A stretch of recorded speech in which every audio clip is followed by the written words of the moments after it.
Like, I think about students that have been parts of Take a Hike programs in the past that haven't really known where they're going to sleep some nights because there's really complicated relationships with home. There's systemic and generational trauma that exists there, and then really complicated relationships with substances that make just like showing up to school a very low priority for a lot of them, when I think when you look at their first priority is just survival. Take a Hike is a mental health and well-being program wrapped up in a alternative ed classroom designed for grade 10 to 12 students experiencing a variety of vulnerabilities. And we spend time out in nature to facilitate both physical and mental well-being.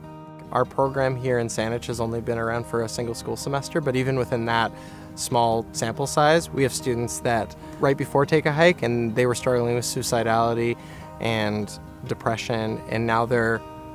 talking about coming off of medication that they've been taking for years because they feel connected with their class and their education and their community and with their families. BC Children's Hospital released a study that said prior to the pandemic, 1 in 7 youth were experiencing a mental health challenge, and since then, it's now 2 out of 3 youth are experiencing a mental health challenge. And when you ask adults, when they started experiencing those symptoms, 70% say it's before the age of 18, when they're an adolescent. I don't know that I can answer this question to anybody without having tears in my eyes in some capacity, because a lot of the students that I've been so privileged to work with, a lot of the youth that I've been so privileged to work with, have come in having complicated relationships with the adults in their life, and the relationships that my